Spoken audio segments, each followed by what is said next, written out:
All right, let's try and actually create some code that calls an API that someone else has written. And this is the sort of thing we frequently end up doing in our code. Maybe it's somebody in our company has written and stored as a web service, or maybe we want to call a web service that someone at a different company has created for us, but does some neat functionality that we'd like to leverage. So in this case, I want to call the analyze image, which is part of a cognitive service in Azure.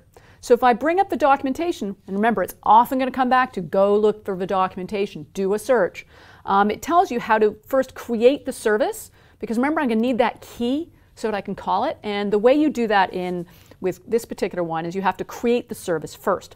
And in this case, that does mean I need an Azure account. So there are tutorials that tell you how to go create your account for free and create the Cognitive Services resource. So I already have my Azure account, and I've already logged in at portal.azure.com. So I've gone to the Azure page, and then I say, I find the easiest way if I know what I'm creating. And in this case, I want to create, because I know that Analyze Image is part of the Computer Vision API. So I've already logged into the Azure portal at portal.azure.com, and because I know from the documentation that I need to create a Computer Vision API, I can just go to the portal, and I find the easiest thing to do to actually go and do a search for Computer Vision, and you'll actually see it pop up Computer Vision rather than digging my way through all the submenus to find the one I want. And I click on Computer Vision, and it says, oh, you must want to create a Computer Vision API. Yes, I do. Thank you. That's how I'll get the key and the address I need to call it. And let's give it a name, and let's just call this playing Python image analyzer. So I'm writing this little, I'm going to write Python code that's going to pass an image, and it's going to analyze the image for me. You do have to have a Microsoft subscription. I'm just going to pick my Visual Studio subscription here. Now, the address is going to depend on where you have this service created. So the way Azure works in the cloud is when you create a service, you actually get to pick which data center it's stored on. So you want to pick one that's fairly physically close to where you are at the moment. You know, I live up in Canada, so I might pick Eastern US, or there are some in Canada as well. And then the pricing tier, you'll notice there is a free tier. F, in this case, is the free version. And for what I'm doing, the free tier is going to be perfectly fine. A lot of times when you just want to try something, you can try it for free, and you only have to go to a paid version when you're doing something in production. And then the resource group.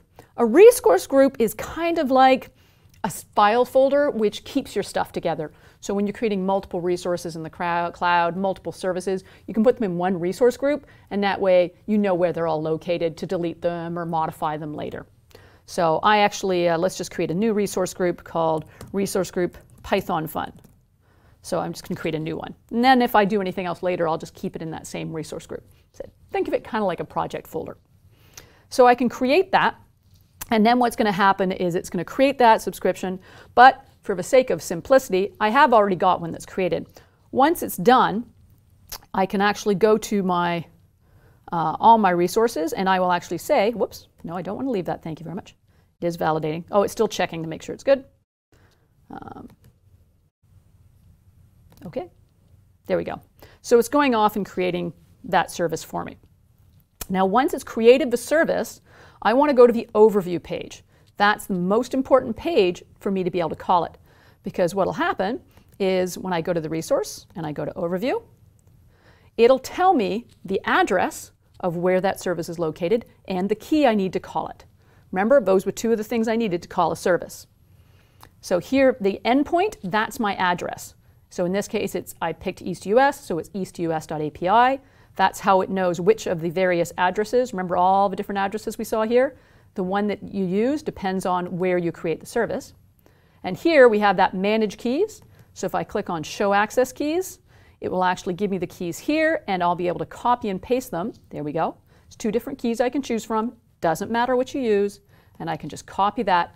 And when my code, when it asks me the key, that's the key I'll put into my code. All right.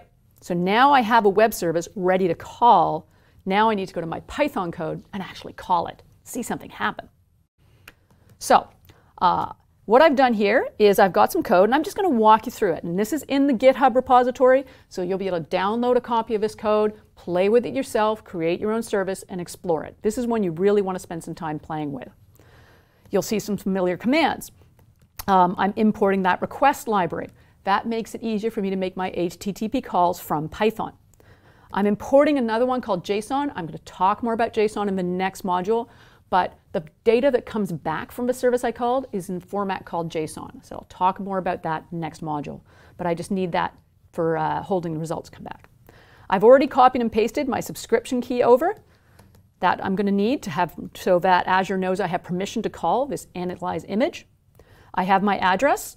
This is from a service I created earlier, so the address is different than the one we just showed. But that's the address of the service I created.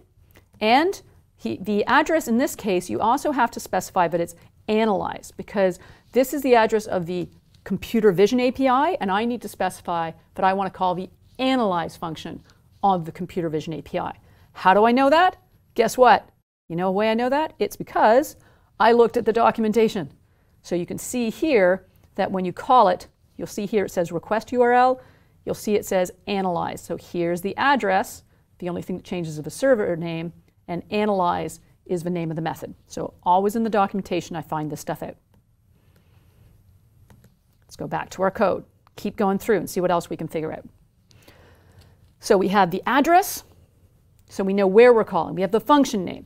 Now we have the parameters we want to pass into the function, because anytime you call a function, you have to pass in the right parameters. So I need to pass in, what are the parameters? Back to the documentation. Visual features, a string indicating what visual feature types to return.